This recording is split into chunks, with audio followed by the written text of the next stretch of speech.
evening. This is Erin O'Toole, leader of Canada's Conservatives.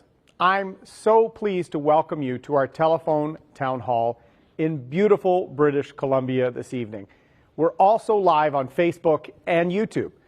Tonight, we're talking with people across British Columbia about the path to recovery and how Canada's Conservatives have a plan to secure the future.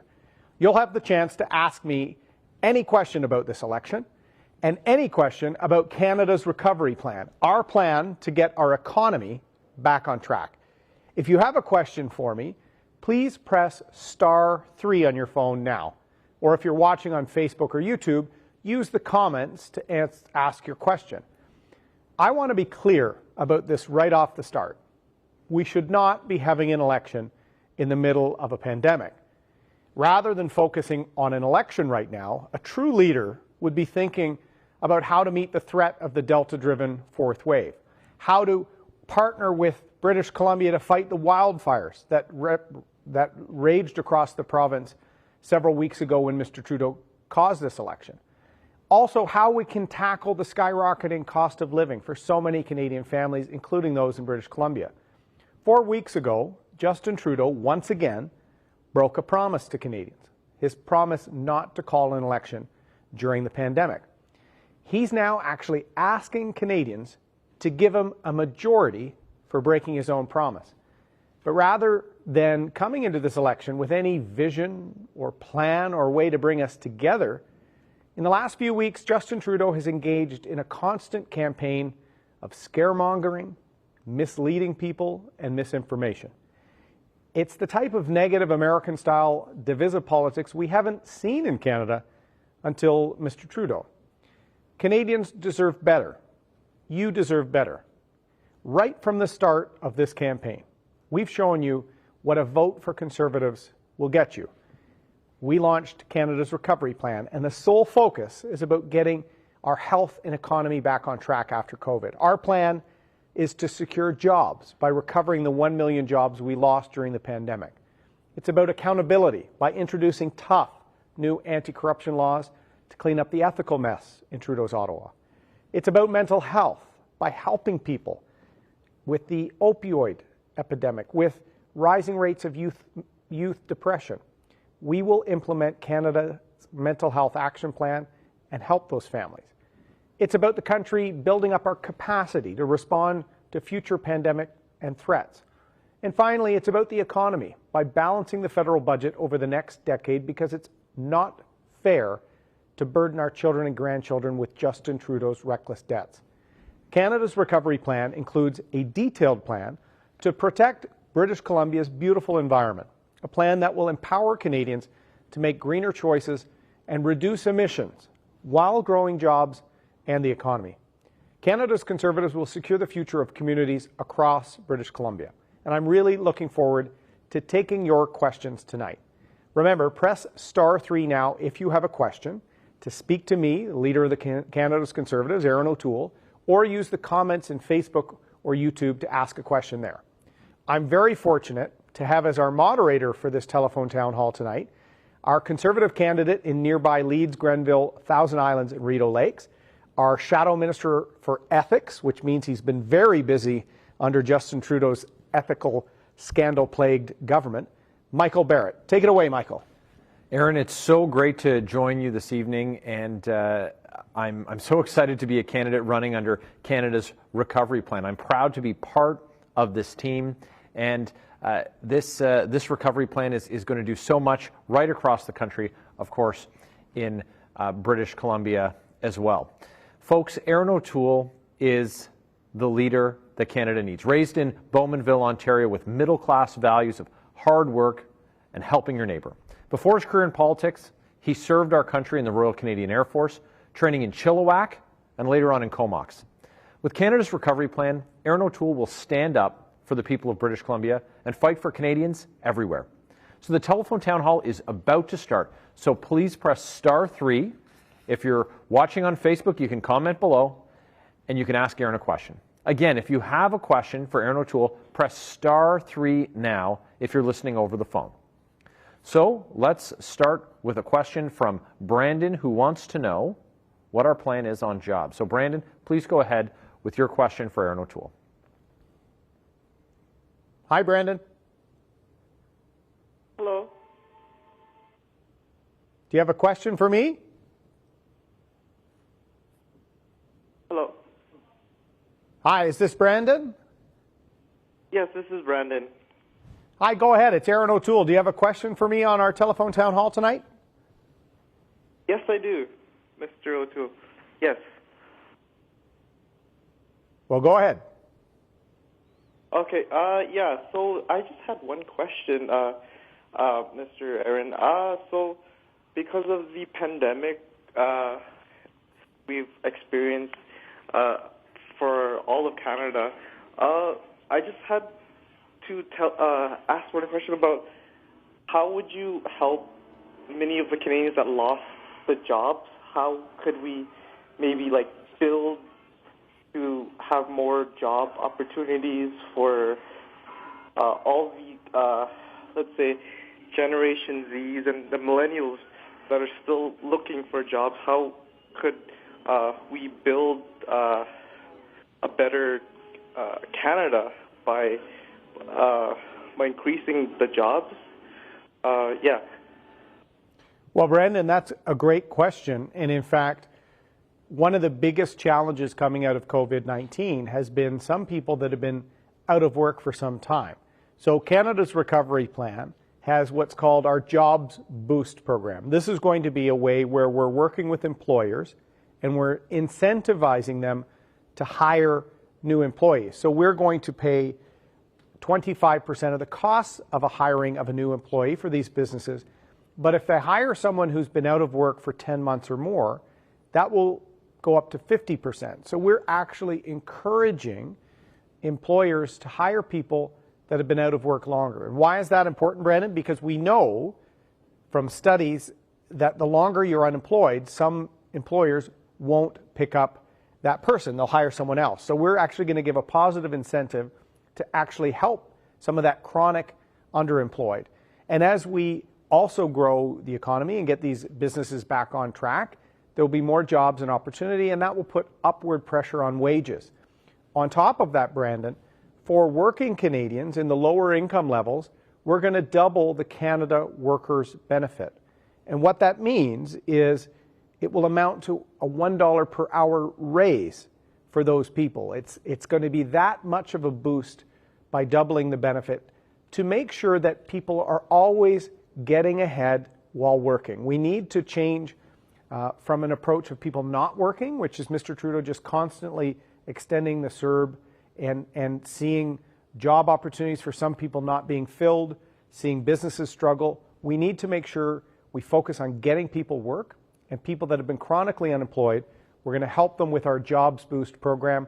Our goal, the first pillar of our plan, 1 million jobs in 1 year. We want people to do well. We want to tackle the cost of living crisis, and Brandon will work relentlessly for jobs and opportunity for all Canadians. Ladies and gentlemen, if you're just joining us, you're listening to a live telephone town hall where Erin O'Toole will take your questions. You just need to press *3 on your phone to ask Erin O'Toole, the leader of Canada's Conservatives, a question. And for those of you on Facebook, you can put a question into the comments, and we'll try to answer some of those as well. Hannah on Facebook has asked, will Conservatives tax home equity? No. So thank you, Hannah. This is something that Canadians are very worried about because the Liberals have been studying and are planning this. In fact, even their platform at page 14 mentions creating new taxes on the sale of homes, and some of their advisors have said they should do this to try and tackle the housing crisis. Well, we know, Hannah, that people save for their retirement in the values of their home. And Conservatives will fight tooth and nail to make sure the sale of your primary residence is exempted from capital gains tax. We need to make sure that that nest egg helps people in retirement. We would never permit that type of tax to undermine the middle class and its well-being. So this is something that concerns people because the Liberals have been not only studying it, their advisors want to do it for them to control their out-of-control spending. What we want to do, Hannah, to help fight the housing crisis is come up with a way to help first-time home buyers by making mortgage rules and mortgage terms more flexible and advantageous for young people. We want to build more housing. So we have a goal to make 1 million new homes in the next 3 years by freeing up 15% of federal lands, by focusing transit investments on building more density, by making sure there's investments for more rental property. And most importantly for BC, we've been advocating for a ban on foreign non-resident buyers. It is completely unfair for BC's housing market to be used as a piggy bank for people that would never live here, just storing their money and pricing people out of the market. Mr. Trudeau had a 1% tax. We're going to ban the practice for at least 2 years until we can get the housing crisis under control. You can press *3 if you'd like to ask Erin O'Toole, the leader of Canada's Conservatives, a question. Press *3 on your phone. Now, our next question comes from Gary in West Vancouver, and Gary's question is about Afghanistan. So, Gary, you're live with Erin O'Toole. Go ahead with your question, please. Yes. My question is, why did it take the federal government months to decide to take all the helpers and the support we had in Afghanistan? It took them so long to take out, and many are still stuck there. What I'm really disgusted is that the government, the ex-soldiers from Afghanistan had to push the government to get airplanes to Afghanistan to get these people out. Why did it take so long? Thank you for the question, Gary. This is a failure of leadership by Justin Trudeau. Pure and simple. He was warned for years that there were some translators and contractors at risk in Afghanistan that we needed to get out. Veterans, nonprofit groups, myself, been advocating as a veteran myself for many years to get some of these translators and other people out of Afghanistan. And Mr. Trudeau had 6 months since the U.S. president said they were withdrawing. Not only did he not do anything, he called an election as crisis was unfolding in Afghanistan. It is another example of Justin Trudeau who will put himself first and everyone else second. There's no reason for this election. He should have been doing his job and he failed. He abandoned people there. I would never do that. In fact, I was in Vancouver over the weekend and met a veteran friend of mine, Tim, from the Vancouver area, who's worked with other veterans to raise funds and to actually do the job Mr. Trudeau should have been doing. It's another failure for Harjit Sajjan, the worst defense minister our country has ever had, someone who's been caught lying and misleading Canadians time after time after time. Canadians deserve change. We need a government that leads, a government that's ethical. That's what Canada's Conservatives will deliver. You're listening to a live telephone town hall conversation with the leader of Canada's Conservatives, Erin O'Toole. Erin will take your questions live. Just press *3 to ask your question of Erin O'Toole. And our next question, Erin, comes from Roma in Port Coquitlam, and a question about health care. Roma, please go ahead with your question. You're live now. I wanted to know if you're going to replace what we have as a healthcare system now with a two-tier health system. No. And in fact, Mr. Trudeau was caught publicly misleading people on this, not just by journalists and by us. Twitter declared what the Liberal government was doing as manipulating video and misleading people. The first time we've seen that in a Canadian federal election. Roma, here is what I've promised. Canada's Recovery Plan, you maybe can't see it on the telephone town hall, but you can hear it. It's our large plan that I launched on the first full day of this campaign.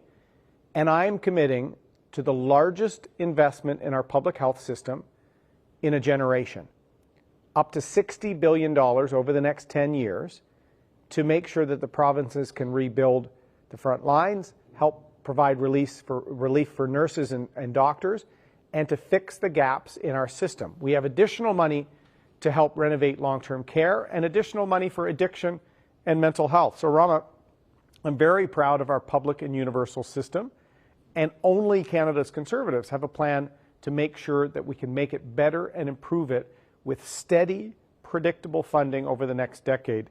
And it's been very disappointing to see Mr. Trudeau call an election during a pandemic and then each week mislead people, misrepresent people. That's not leadership. And in Coquitlam, Port Coquitlam, we've got a great candidate, someone who's worked with small businesses, a real leader in Katerina Anastiadis. She will be a great member of Parliament, and I hope she can earn your trust. If you want to ask Erin O'Toole a question, press *3 on your phone now. I have a quick question for you. If you're going to be voting Conservative in this coming election, you can press 1. If you're voting for one of the other parties, press 2. And if you're still undecided, please press 3. And so that's, if you want to ask a question to us, you press *3, and Erin will take your question live. Now, Marion has a question for us, and it's about ethics. And so I'll try and hold back and let the Leader of Canada's Conservatives take the tough ethics question. Marion, you're live with Erin O'Toole. Hi, Erin. I'm just wondering why you're not bringing up more of the ethics shortfalls, or whatever you want to call them, that Trudeau has done over the past 6 years. Nobody seems to make him accountable or able to make him accountable for all the shenanigans that he's pulled and the crap that he's feeding the Canadian people. Well, Marion, good point. We do have a government that is constantly in scandal investigation, constantly covering things up. I find it's the most corrupt and cover-up prone government we've ever seen. The Prime Minister himself, the subject of 3 ethical investigations on his own conduct. So I am bringing it up. I'm bringing it up a lot this week because we really need to show Mr. Trudeau should not be rewarded for calling an election in a pandemic, letting BC down with forest fires, letting down Canadians in this pandemic, misleading people, and that culture of entitlement and corruption we've seen with him. It's also why, Marion, in Canada's recovery plan, the second pillar of our plan is to clean up the mess in Ottawa. We're going to have more transparency. We're going to have more accountability. Mr. Trudeau hasn't faced large penalties for breaking the ethics laws. He should, especially for repeat offenses. So we're going to make sure we have an ethical team focused on your well-being. We need to restore the trust of Canadians in the Prime Minister's office, in the Canadian Armed Forces. It's been very, very disappointing to see the Trudeau government refusing to release information on the Winnipeg lab and the Chinese scientists.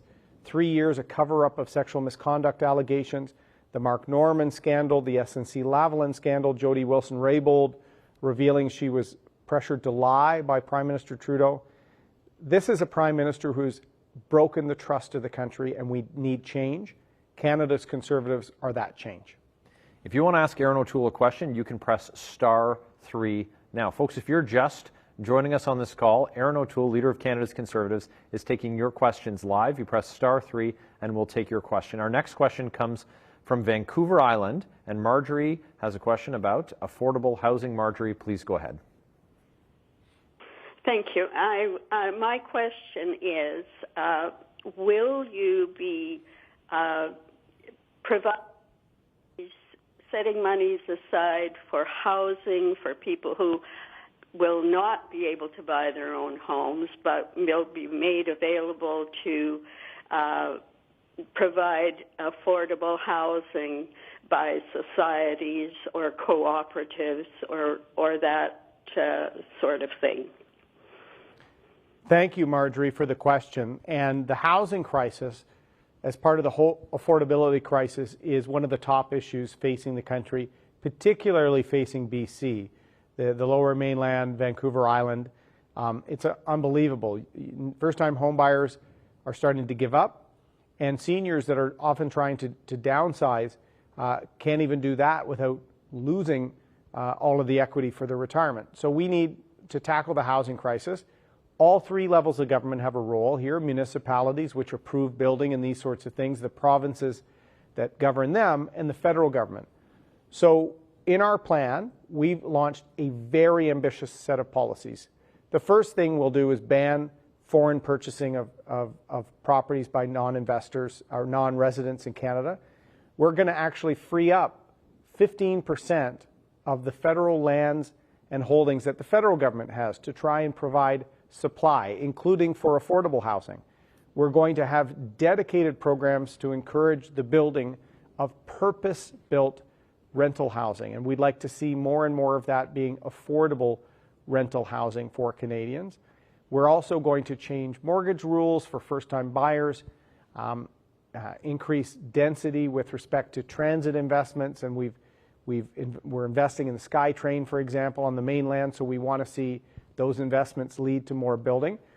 And we need to make sure that the federal government partners with the other levels of government. And when it comes to affordable housing, if those groups are nonprofits, if they're Rotary clubs, if they're a church organization, any group that's trying to tackle this in their own community, they need to be eligible for these programs as well. So we will make sure that that is the case with all affordable housing initiatives, Marjorie.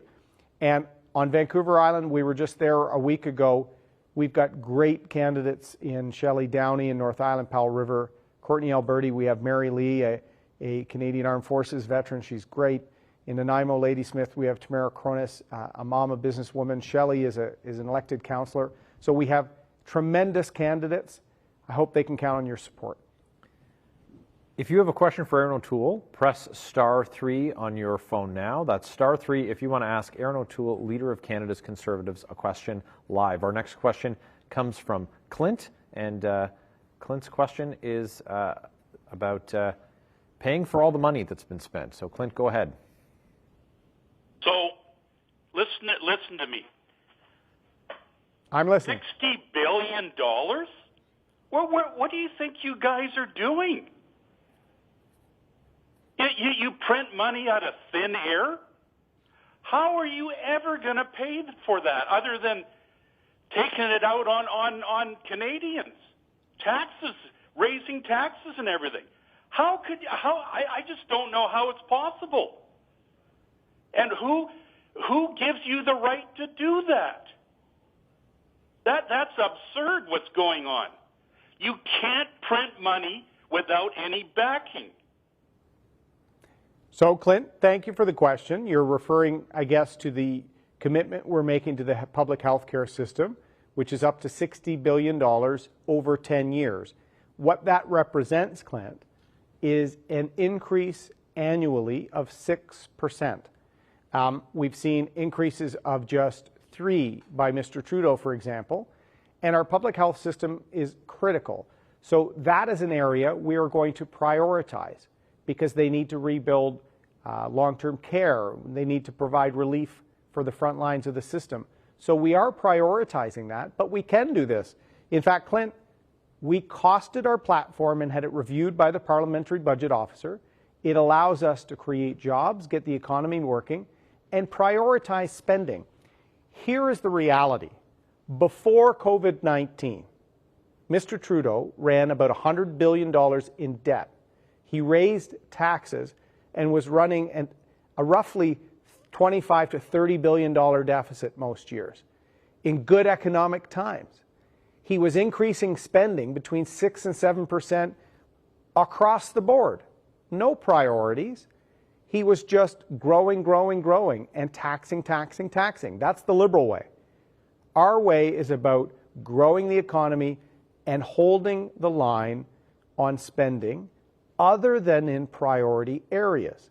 So what we've done in the next couple of years, we need to see our economy rebound, Clint, so that people can get back to work, so that they can get off of programs of reliance and create jobs and opportunity. That's why in the next couple of years, we've got investments to save small business, to save Main Streets, to get them back on their feet. We're in favor of natural resources jobs. We will get a softwood lumber deal for British Columbia. 7 mills have closed under Mr. Trudeau's watch in the last few years. He failed the aluminum workers in Kitimat, BC. We will fight for them. We will take back some jobs that have gone to China, for example, because of the unfair approach to global trade. We will use tariffs and sanctions if we need to, in some cases with respect to communist China. So we have a very ambitious plan to grow the economy, and healthcare is one of our priorities, Clint. We've costed our approach so that we can make sure that over the decade we get back to balance while we're prioritizing areas that are important. Not growing government massively across the board, not doing these expenditures of hundreds of billions of dollars of deficit year after year as Mr. Trudeau is. So our plan is very prudent. My time, 10 years in the private sector, working with businesses, working on creating jobs and opportunity. I know we can deliver, and we want to keep taxes low. Only the Conservatives will keep taxes low and balance the budget. The other parties are out of control and will lead to more inflation. So I hope we can earn your support. If you're just joining our call, you're listening to Erin O'Toole, leader of Canada's Conservatives, take your questions live. If you want to ask Erin a question, press *3 on your phone now. And I have a quick question for you. If you know who you're going to be voting for, please press 1 on your handset. If you're voting for the Conservative Party, press 2 if you're voting for one of the other parties, and press 3 if you're still undecided. And *3 if you want to ask Erin a question.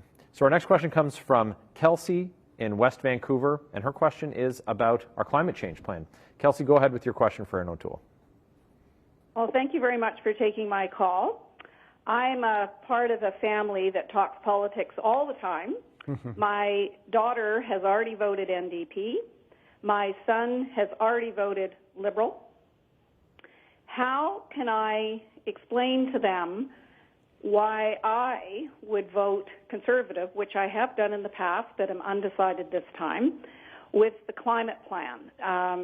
I'm very concerned about the environmental part, and it feels like there's too much money going to companies that might just pollute even more. And, there feels like you're a party that says climate change is not man-made, which I happen to believe that it is. So can you help me have a better discussion with my kids to say why would I vote Conservative?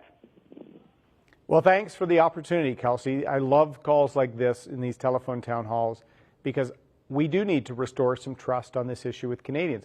Climate change is a risk to our country and our world. Man-made climate change is something we have to tackle. It is real. It is an important issue that I talk to my 15-year-old daughter about all the time. So to win back some of the trust, we launched our plan in April. It's a comprehensive plan that prices carbon, that will get our emissions down to meet our Paris commitments, but will also make sure we have an economic recovery. Because I want your daughter and son, however they vote, to have jobs and to buy a house in Lower Mainland. Mr. Trudeau and Mr. Singh will make that impossible. They're ruining our economy. In fact, we saw $160 billion of investment leave Canada before COVID-19 under Mr. Trudeau. So what we have to do is get our emissions down, and our pricing of carbon will allow people to have that price reflected in their low carbon savings account. And the restriction on what to do with that account, if you buy gas and it's in your account, it would be to lower your carbon footprint. We worked with a consultancy firm out of BC to come up with a way that we could meet our emissions targets, meet Paris, but minimize the impact on jobs and investment. Because without a strong economy, we're going to have less prosperity as a country, and we likely won't make our targets. So let's have a strong economy and get emissions down. We're also going to work on electric vehicle standards, renewable natural gas standards. In fact, in both cases, looking to what the BC government has done in both of those regards. We're going to make major investments in small modular reactors, in hydrogen. This is a multi-year plan to make sure Canada makes and meets its commitments. But I want to be very, very clear.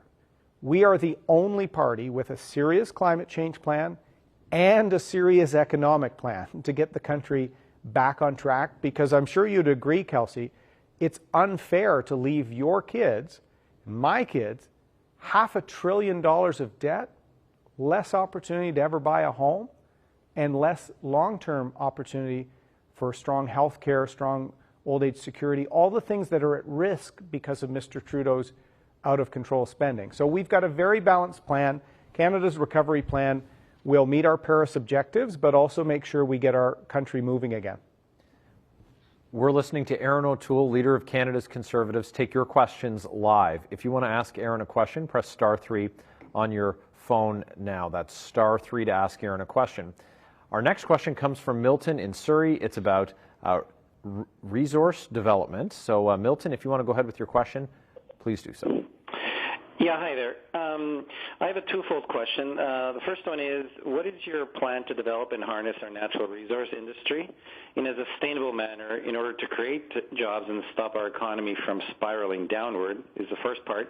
And then the second part to that question is, what is your plan to regain the confidence and the trust of the international investment community to fund these projects that was lost with all the dysfunctional regulatory schemes in this country? Well, thanks, Milton. And that's a perfect question to build off of Kelsey's question. Kelsey, I should have mentioned, West Vancouver, Sunshine Coast, Sea to Sky Country, John Weston, very environmentally friendly. He's got an EV as his campaign vehicle. And Milton, Dave Hayer in Surrey and Fleetwood Port Kells is amazing as a candidate. Sustainable natural resources is going to be the key to what we do. And in fact, it's also key to your second question. How do we invite back capital to invest in jobs and opportunities for Canada, especially as we need to recover? We saw that capital leave under Mr. Trudeau. We're going to do this through environmental social governance leadership. Something called ESG, that capital markets, insurance brokerages are requiring this with all major corporations these days. And the good thing is many of our natural resource players in forestry, in energy, in minerals are already working towards net zero by 2050 goals. They're already leaders in partnerships with Indigenous communities, many having resource revenue sharing agreements. They're leaders in terms of transparency with respect to emissions, with respect to labor practices. And why is this important, Milton? In the next century, the world will be consuming resources, including oil and gas, rare earth minerals for all the Teslas and the EVs that are being built. We'll be using forestry products. The developed and democratic world should be using Canadian resources with our ESG leadership. Because every time you take some resources that are Canadian in origin out of the global trade circuit, it's going to be replaced by a bad actor, especially in oil and gas. It'll be replaced by a Venezuela or a Saudi Arabia who don't share our commitments to lowering carbon intensity, to ESG leadership. So this is the way I think we can have sustainable natural resources and that development and be a global leader. And I'm going to work hard to shift global trade practices. We should not allow China to game the global system at our expense. I'll use one final example, Milton. In Kitimat, BC, the aluminum produced in Canada, in BC or in Quebec, is some of the most environmentally sound. It can be up to 7 times less carbon intense than Chinese aluminum. So why did Mr. Trudeau allow Chinese aluminum to benefit in the NAFTA agreement and not our sector? We've got to have smarter representation for our country on the world stage that I think can make Canada an ESG leader. We're taking your questions live on this telephone town hall. You can press *3 to ask Erin a question on the telephone. We're also streaming live on Facebook. If you have a question, you can put it into the comments below. Next question we'll take from Facebook is Caden asks, Mr. O'Toole, I'm a first-time voter, 18. When it comes to government scandals, how would you have been any different? I would not have scandals, Caden. Unlike Mr. Trudeau, I've worked hard for everything I've achieved in my life. And when I joined the military, I went to a school that had as the motto, truth, duty, valor. I consider a sign of your character how you behave when no one's watching. So I've always tried to work hard, have success, but always give back. And always, when I get into public life, be there for you, for families, for the country. Mr. Trudeau has shown time after time he's there for himself. There's a special set of rules for SNC-Lavalin, for the We Charity, anyone that's a friend of Mr. Trudeau. On his private island holiday, his first ethical law-breaking episode, he took the president of the Liberal Party. He took a lot of friends. You know, this is all about them. He broke the laws. and there were no consequences. So we're going to change that. And all I can do is ask you to judge me from my record. Kid from the suburbs, joined the military. My wife helped put me through law school. I went to the private sector, always gave back to causes. And then in public life, no one knew me when I was first elected. My first seat was in the back by the curtains, and I worked my way up based on my work ethic, my ability to bring people together, and my ethics. I'm in this for the country. And that's what we need after 6 years of Mr. Trudeau constantly letting people down, constantly putting himself first, constantly breaking rules. People are tired. People are tired of being disappointed by Justin Trudeau. So, Caden, this is your first vote. Vote for better.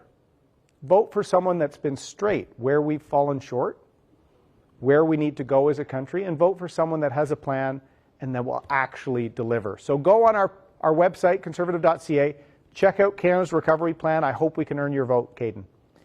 Our next question we'll take from the phones. It comes from Elizabeth, who has been a Liberal voter and wants to know about why she should vote Conservative. Elizabeth, go ahead with your question for Erin O'Toole now.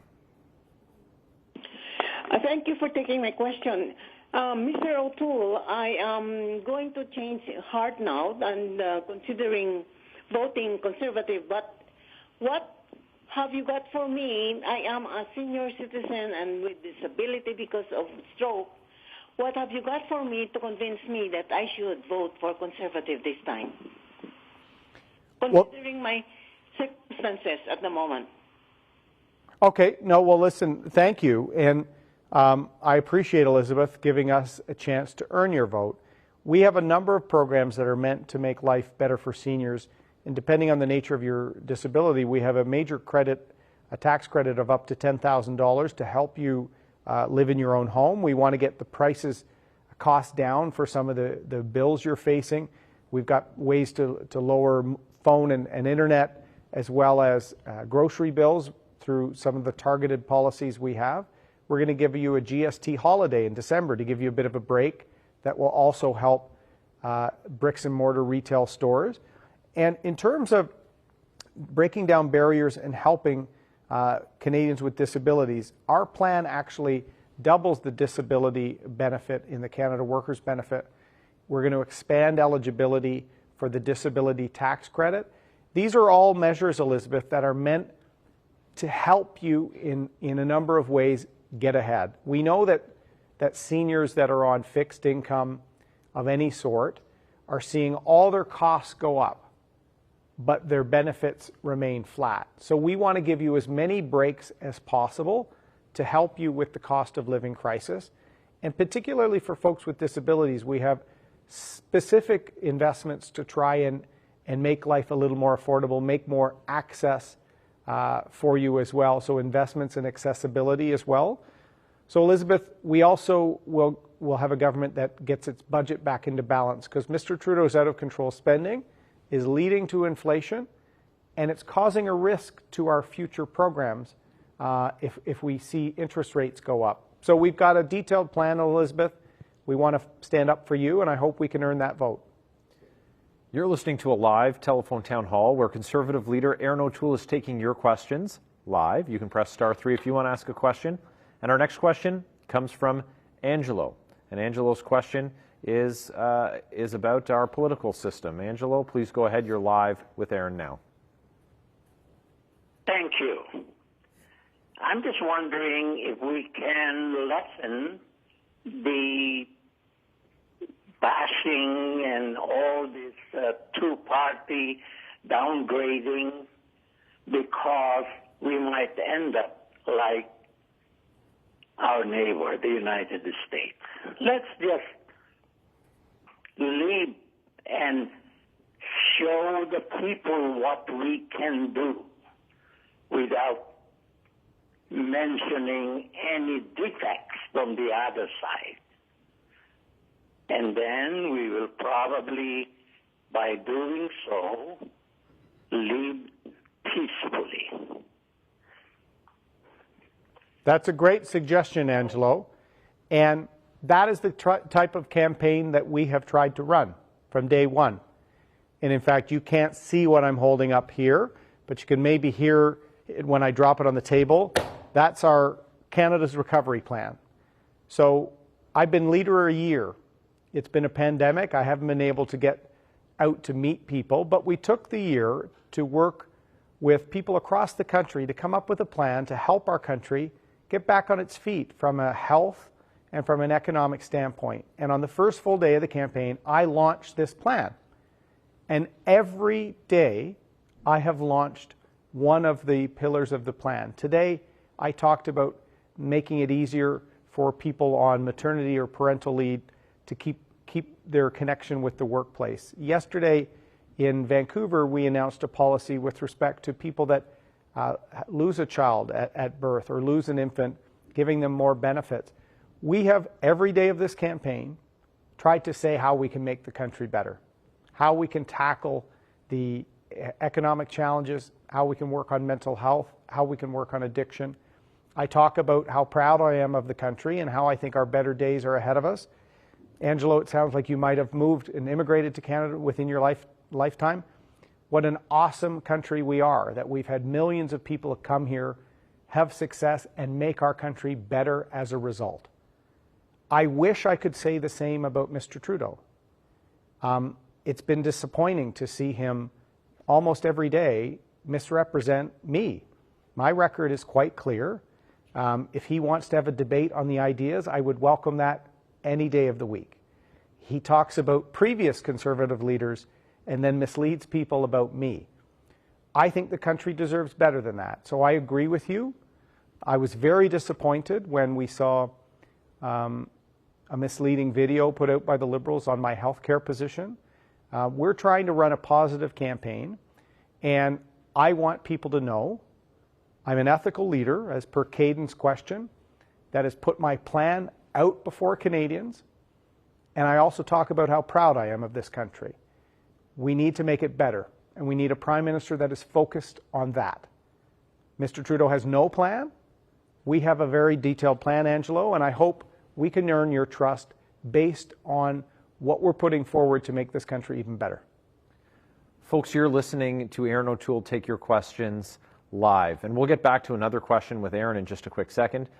But if you'd like to share with us how you're going to be voting in this election, if you're voting Conservative, you can press 1 on your phone now. If you're voting for one of the other parties, you can press 2. And if you're still undecided, you can press 3.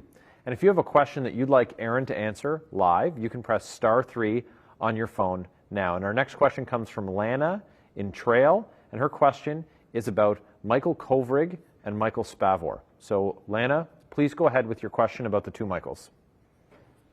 Thank you for taking my call. Mr. O'Toole, I'd like to agree with Angelo. That was something I would like to say, is that I'd like to see a more positive campaign. But I haven't heard very much talk about the issue in China and the fact that those two men are still stuck over there after 3 years. And I think the Canadian government should be doing something more and releasing that woman in Vancouver so that they could release those two people. And maybe that would lighten up some of the trade issues with China. What would your government do in this circumstance? How would you have handled it, or how will you handle it if you're going to do it different from the Liberals? Well, thanks, Lana.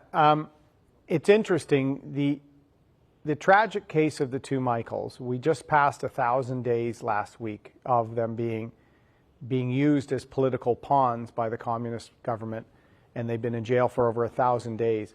I was the Foreign Affairs Shadow Minister when this happened, and I said immediately, when the citizens were picked up just as bargaining chips by the communist regime, this was not a regular situation, and we needed to move very swiftly on it.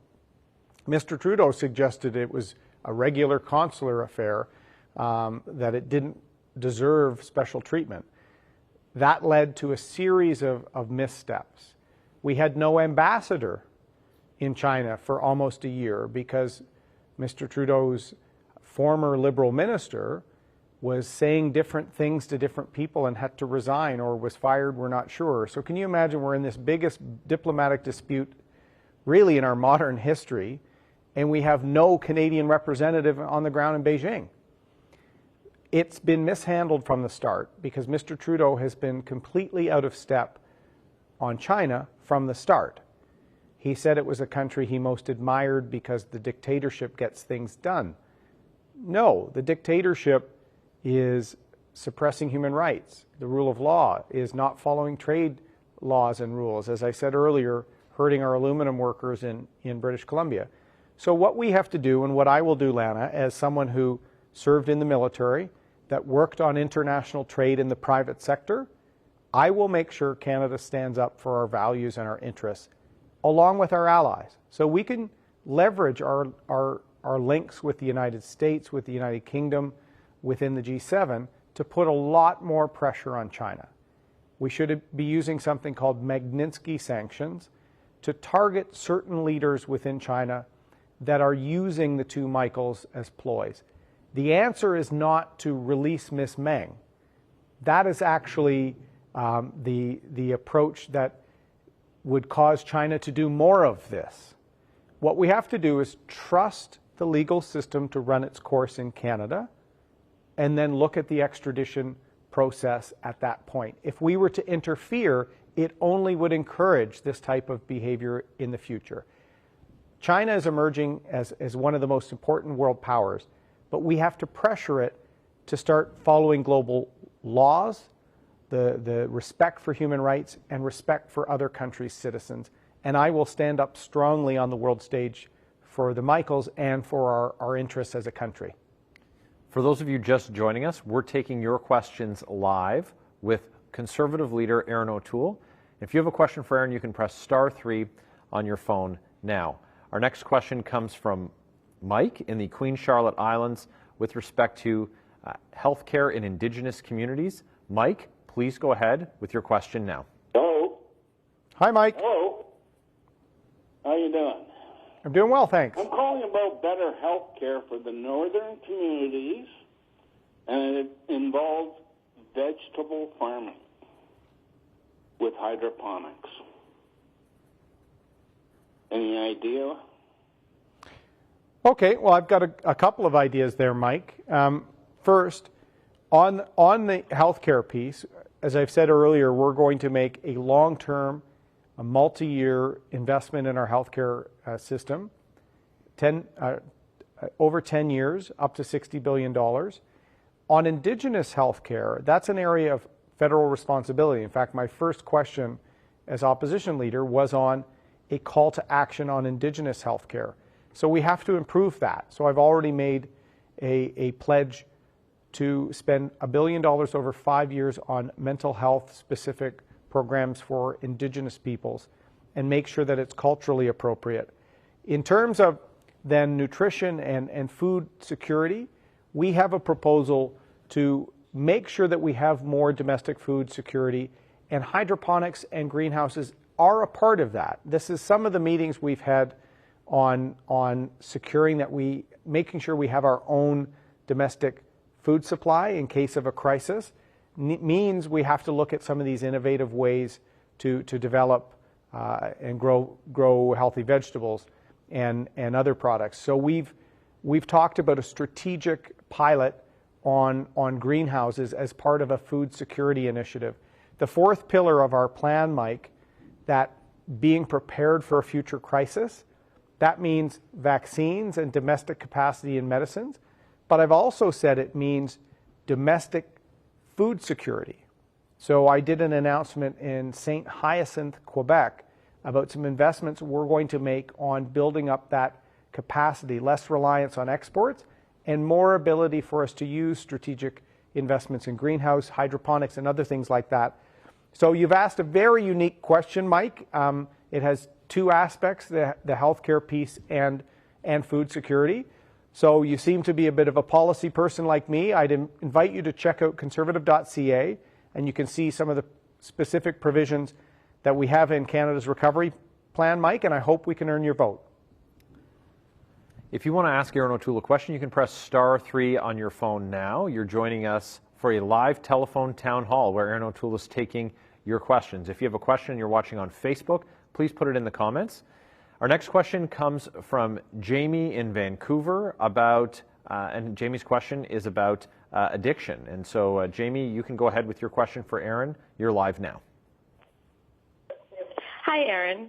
In your response plan, you promised to secure mental health by delivering our Canada Mental Health Action Plan. Personally, my family was affected by this. I lost my mom and brother to addictions. On another note, the downtown east side of Vancouver is completely out of control.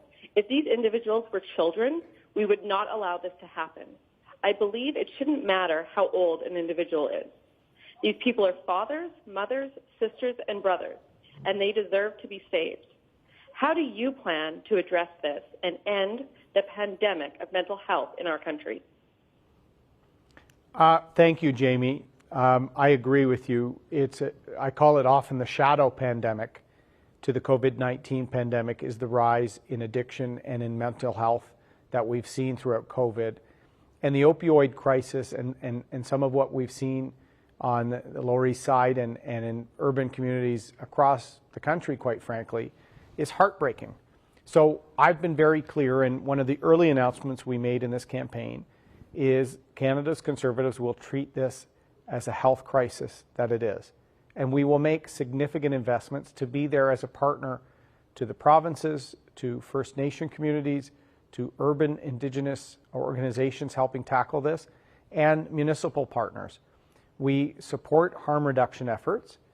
We also want to see increased focus on treatment. So our commitment that I announced in Westminster is a $325 million investment to create 1,000 treatment beds and 50 community centers. That will be ways of plugging people in with resources and help them treat this as the health crisis it is, Jamie.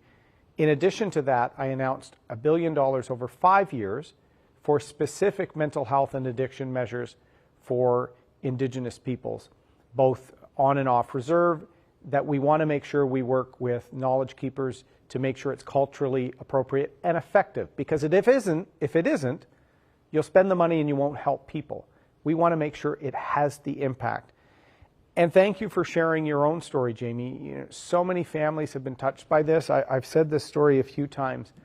The Globe and Mail, in the midst of the pandemic, ran a front page with photos of people that had died from opioid overdose in the previous year within COVID. And it was heartbreaking to see how many young people, including some young people, I remember there was a young boy from Victoria who only looked a few years older than my daughter, who's 15. We had a family discussion based on those photos. Because you're right, they deserve to be saved. We have to do whatever we can to try. And we're branching out with some policies that are new for the Conservative Party. But I'll tell you, this is something that unites all of us because we want to save and we want to provide treatment options. We want to reduce harm and treat this as the mental health and the addiction crisis that it is. So, Jamie, you have my commitment on that. It's in our recovery plan, and we don't want to see any more mothers, brothers, sisters, fathers, friends lost. So we'll do our best to play our part. We're going to get back to taking your questions live for Conservative leader Erin O'Toole. And if you want to ask Erin a question, you can press *3. I'm going to ask our quick question of you again, and that's to let us know how you plan to vote. If you plan to vote Conservative, please press 1. If you're voting for one of the other parties, please press 2. And if you're unsure, you can press 3. And the next question we're going to take comes from Lorraine, and it's about inflation. Lorraine, please go ahead. You're live with Erin O'Toole. Thank you for having me on the program. My concern is that the inflation of all our basic goods, groceries, healthy foods to eat is going to be doubling at least what it is now, and there seems to be no relief, and people on fixed incomes are going to have a very hard time getting the foods to keep them healthy.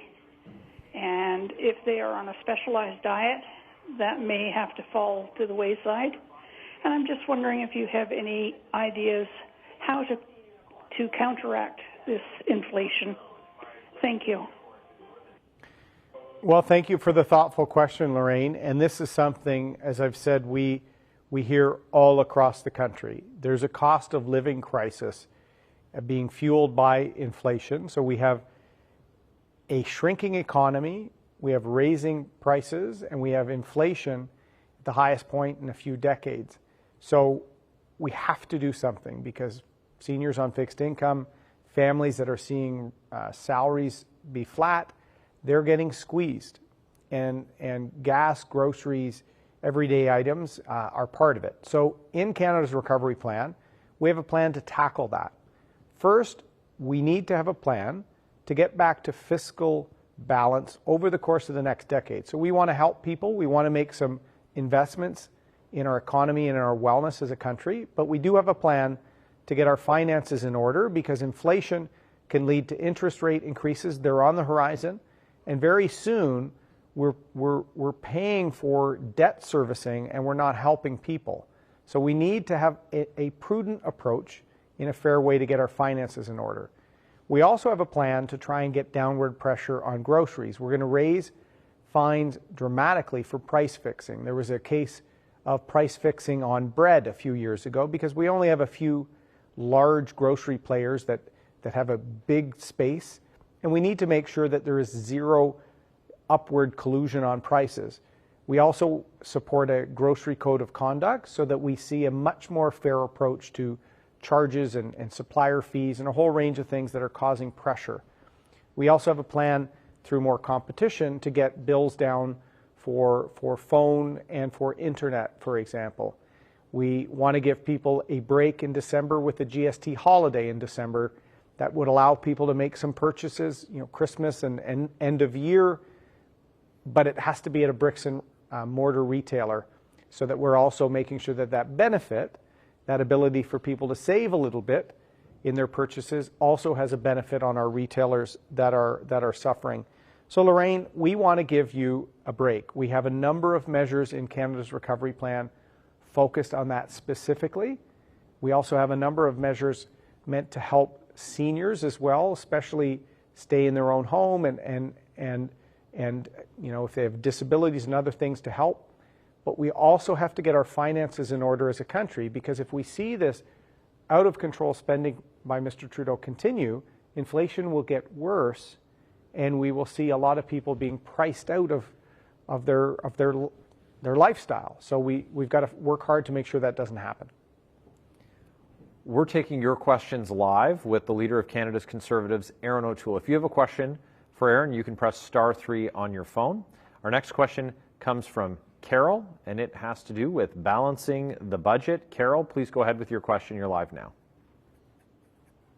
Hi, Mr. O'Toole. I'm just wondering how you plan on balancing the budget in 10 years, how you chose 10 years, and the significance of 10 years in the life of a young person who is trying to work, live, raise a family, and housing as well. There are a lot of expenses and a lot of unknowns in the next year or two in most of our lives. So how do you plan to do that? Thank you for the question, Carol, and it builds perfectly on what Lorraine just asked about inflation and the negative impacts of runaway spending and really large deficits. Is we're seeing that one of the things leading to the cost of living crisis. So in Canada's recovery plan, Carol, we came up with an approach to get the country working again, to help some of the highly impacted businesses, especially hospitality, tourism, these sorts of things that are struggling. We want to make sure that there's jobs and opportunities. So we're going to spend some money in the next couple of years to get our economy on a strong footing. Then we're going to prioritize other areas of spending. And I've talked a bit about that tonight, healthcare, some addiction support, and some other specific areas that will get increasing amounts of funding over the next few years. But we will have a disciplined approach to keeping overall spending under control and get it back to balance our budget over the next 10 years. That is a timeline we chose, Carol, to make sure that we got the country well again from an economic and a health standpoint. As I've said, we need we need to help our country through some of the challenges facing through COVID. And we chose 10 years. That allows us to make investments in the next couple of years to help people. It allows us to make that 10-year historic investment in our public health system. But it does mean we have to roll down the emergency spending and programs.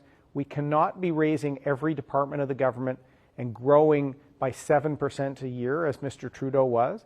It also means that we need to support our natural resources sector. We need to make sure that the lumber and forestry industry is doing well in BC. It means Albertans and Saskatchewan needs to see a recovery in energy, and we can get emissions down as we do that. We value all jobs in all sectors. We want to see a recovery across the country. That will allow us, with a disciplined approach, to get the budget back to balance. And Carol, what is our track record? The Conservatives, after the global recession of 2009, we had a plan to get back to balance over 5 years. We kept taxes low, and we were disciplined with spending, something Mr. Trudeau cannot do. He ran for office in 2015 saying he would never run a deficit more than $10 billion. That's just one of his dozens of broken promises. Most of his deficits before COVID were in the $25 billion range. He was running huge debts and raising taxes in good times. Now we have almost $500 billion of debt he's put on. So we have to have a prudent plan, and we've chosen 10 years. We've costed it, and we will deliver. We're taking your questions live on the phone for Conservative leader Erin O'Toole. If you have a question for Erin, you can press *3 now. Press *3 if you want to ask your question to Erin O'Toole. Our next question comes from James in Vancouver Island. And James has a question about commercial fishing. He works as a commercial fisherman. James, please go ahead with your question for Erin. Thanks for taking the call. Yes, I've been in the commercial fishing business on the coast of BC for my entire adult life, and we are facing a real problem with the Liberal government right now and these large-scale marine closures that are going to affect everybody on the coast, coastal communities. We have an economic analysis that figures it's going to be $90 million lost revenue annually to these communities and to the fishing industry. And these are not science-based closures. They're not conservation concerns. These are simply because the federal Liberals want to close and to create marine protected areas on 30% of the coastline. We are very concerned about that and wondering what the Conservative government is going to do to stop this. Yeah, thank you, James. We have seen this as a great example of Ottawa making a policy with no consultation for the communities impacted, no proper consultation from industry groups like the commercial fishermen, no proper consultation with First Nation and Indigenous organizations. And you're right, sometimes it's a number pulled out of thin air that actually is not based on conservation or science. And on the Pacific coast as well, we see our approach being completely out of touch with what the Americans are doing with respect to some of their conservation practices that are working, and we share this resource, as you know, given you work in it. So we have to align many of our conservation measures with the United States wherever possible. We need them to be based on science, not on an Ottawa slogan or some objective of a minister in Ottawa. And we have to make sure coastal communities and Indigenous leaders and First Nations are involved in the discussion. We've seen a real failure by the Liberal government on the fisheries file on both coasts. And I've been very proud of our MPs in BC, and we only have one in Nova Scotia, and he's done more for the Nova Scotia dispute and the issues there than all of the Liberals down there. So this is our pledge, is to make sure that coastal communities are a part of it, to make sure it's science and conservation based, and to make sure that we're not completely out of step with the United States. This is an area, particularly with some of the finning and other practices, that I've talked to commercial fishing groups about, we are operating in a complete vacuum based on DFO being a bit of out of step with what the actual needs on the ground are. So we need to restore that confidence, and that's what we will pledge to do as a government, is make sure we consult, have it led by science, but also work in collaboration wherever possible with our ally on conserving the stocks. Ladies and gentlemen, you're listening to Erin O'Toole take your questions live on this telephone town hall. If you would like Erin to answer your question, you can press *3 now. And for those of you that are joining us on Facebook, you can ask your question in the comments below. Our next question we'll take from Facebook comes from Derek. Derek says, variants are getting worse. If elected next week, what will you do to get coronavirus under control? Thanks, Derek. Well, thank you, Derek. And it is a reminder, it is next week. And in BC, depending on the time, you can vote till 9 p.m. tonight in advance polls. So if you like what you've heard, we ask for your vote and you secure the future. Derek, one of the biggest frustrations with Mr. Trudeau is he never seems to learn.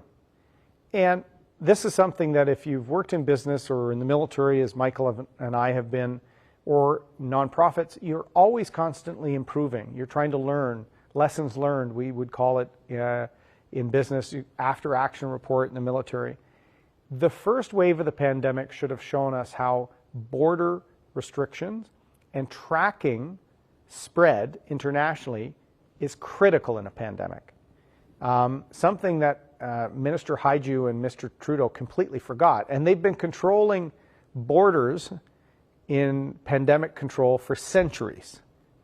And they completely dropped the ball at the beginning of this crisis. In fact, we were calling for the border to be closed to flights from mainland China, from Iran, and even Italy in the first wave of the pandemic, and they were completely slow. Why am I frustrated, Derek? They were completely slow at the second and third waves of the pandemic with variants of concern. So many people, including Conservative opposition, some premiers, were saying you need to stop flights from specific countries. We had said India, Pakistan, South Africa, and Brazil because there were variants of concern, including the Delta variant.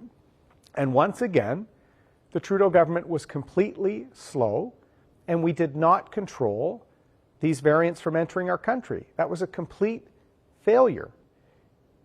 For the second time, the other thing we haven't done properly, even though this was one of Mr. Trudeau's early promises from his doorstep, we remember those press conferences. We tried to work with the government at all stages in this crisis, and we're always frustrated when they wouldn't learn or improve things. Mr. Trudeau said that contact tracing and testing was critical to control the spread of COVID-19. Well, then why were we months late in approving rapid tests, simple diagnostic tests? We still haven't used them in the millions that other countries have used. Other countries have rapid tests in people's homes and businesses. You go and pick it up at the corner store. And we virtually haven't had a proper national deployment of rapid testing and screening, using our border as the first step of very serious rapid testing and screening measures. So that's what I would ensure is in place, Derek. It's something I've been calling for almost a year and a half now. And this is an example of the need for a Prime Minister who is hands-on, who's going to demand accountability and always be improving so that our country's improving. So our fourth pillar of Canada's recovery plan is to make sure we're ready for a future crisis. Screening, rapid testing, and vaccine capacity is a key part of that. If you have a question for Erin O'Toole that you'd like him to answer live, you can press *3 now. And our next question comes from Vicky in Vancouver, and it's about childcare. Vicky, please go ahead. You're live with Erin. Hi, Erin. So first of all, I don't have any kids, so the end of my life is the end of the line. So I really don't have... I shouldn't necessarily have a strong position on supporting young families with for child care support, but I am concerned about the future of our country. And my background is Danish. And in Denmark, many years ago, what they did is they realized that they couldn't live on the agricultural land values any longer, that they were running deficits. They can't raise a pig and sell it for a profit. So what they did instead is they invested in the people, and they provided education, and I think it's still done today. I'm not up to speed on all the facts, but if you passed your education, then they would give you free lodgings and food, so some social support that way. And so I guess my question to you is, my belief is that the only way Canada can really grow is to get smart through technology and, be front runners, not back runners. And, I'm with you on the fact that we have to sort of edge our way into clean climate things.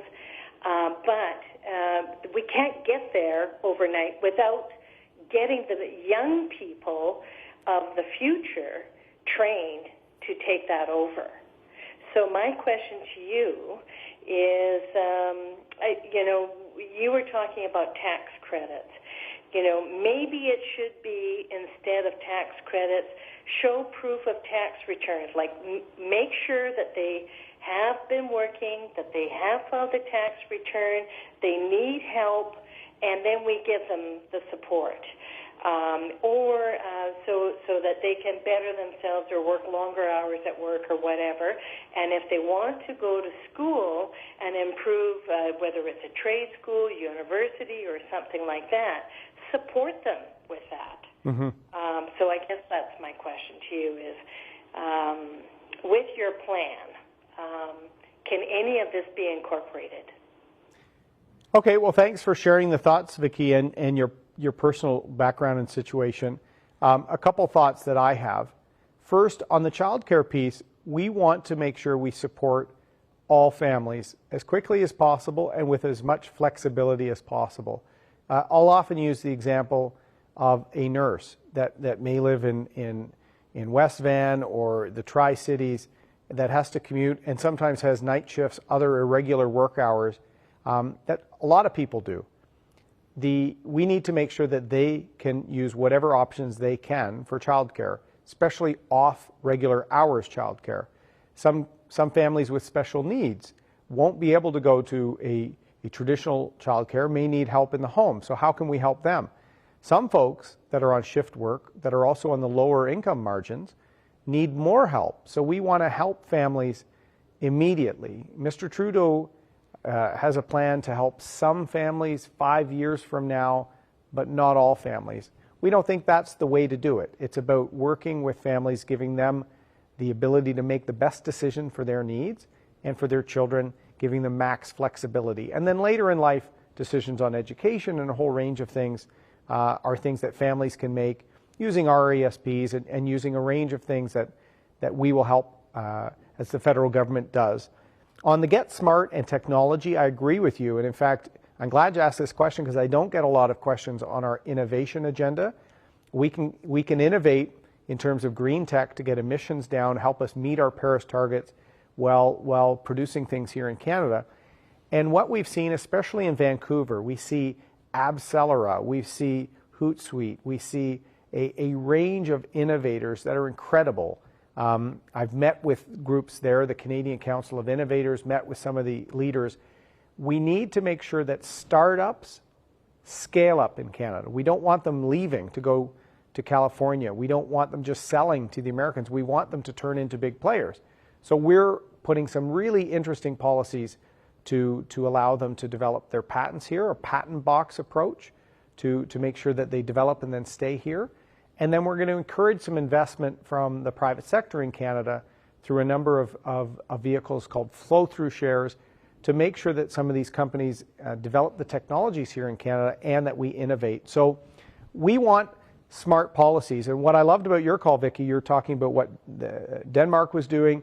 I wish this campaign was a discussion of ideas and plans for the future. Mr. Trudeau called a pandemic election, put forward no plan, and just tries to mislead people and get into fights, including with premiers. He's not building the country. Every day we talk about Canada's recovery plan. Every day we talk about our optimistic approach to tackle the issues facing families, facing our environment, facing families and communities in BC. That will be my approach as Prime Minister. Bring people together, have the ideas to make sure we're growing and building a stronger, more inclusive, effective country for the future. We're taking your questions live with Leader of Canada's Conservatives, Erin O'Toole. And our next question comes from Kevin, and Kevin is asking how you would be different than Mr. Trudeau. Erin, so Kevin, go ahead with your question for Erin O'Toole now. Mr. O'Toole, running a country is a lot like running a big business. You can't start at the bottom to fix the problems. Mr. Trudeau has been brought up on all kinds of ethic violations and so forth, and nothing's been done about that. What will your government do to make yourselves more accountable when you mess up like that? Well, first, Kevin, I'm going to work very hard to not mess up. I can promise you that. And, you know, you used the example that running a country or government is a bit like running a big business. There are elements of that. You also have public safety and national, international issues. So my military time and my private sector time helps. And then even my time in government, I worked my way up from an MP who sat in the back by the curtains, a backbencher, proud to represent my hometowns, and I worked my way up. I worked on trade as parliamentary secretary. I was appointed to cabinet as the Veterans Affairs Minister. I've been public safety critic. I've been foreign affairs critic. And I like to think I'm ready for challenges because I draw on my experiences as a business leader, as a volunteer, as a lawyer, as a military veteran, most importantly as a dad and a husband. And I try and be ethical and be transparent. That's how I resolve some issues in Veterans Affairs. That is how I will be as Prime Minister.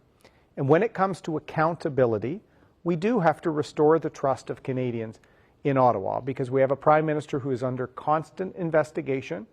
They're covering up everything from allegations of sexual misconduct in the military right through to questions about scientists with links to the Chinese military getting access to our Winnipeg lab. He's willing to go to court rather than follow the law and be transparent. So to restore trust of Canadians in government again, the second pillar of Canada's recovery plan is the toughest accountability and transparency laws in our history. We're going to close the loopholes in lobbying, loopholes that were used in the We Charity scandal, for example. Michael covered that in depth. We're going to have penalties attached to breaking ethics rules. There's literally been no penalties. And so when you have a repeat offender, like Mr. Trudeau, there's no consequences. So we have to make sure that, like any workplace, if you broke the rules, there would be consequences. There should be for politicians too.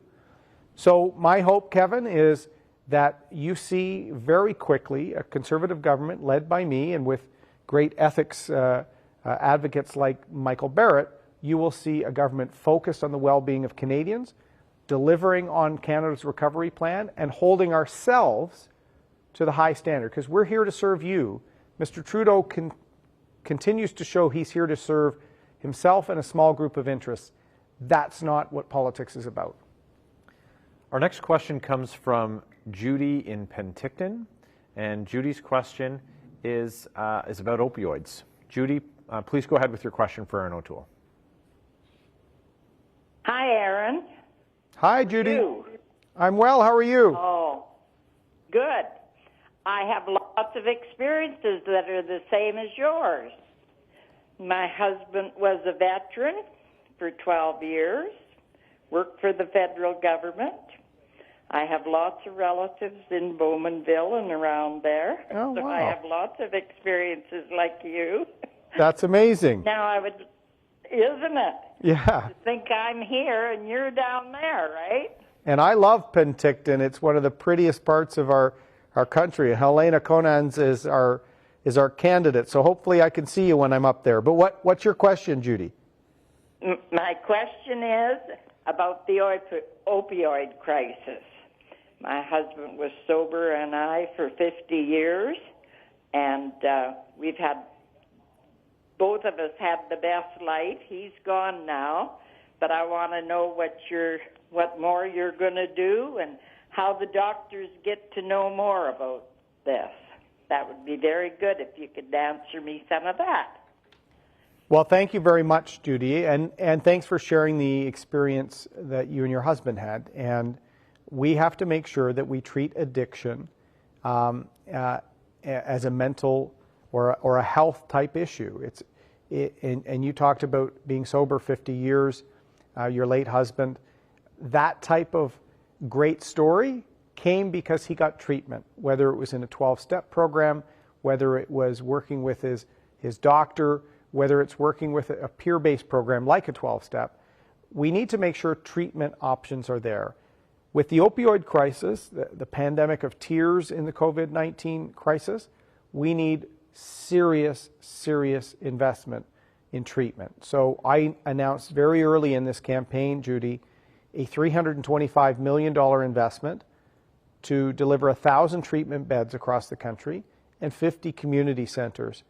That will be a significant step by the federal government to work with the provinces, municipalities, and with nonprofit groups trying to tackle this crisis.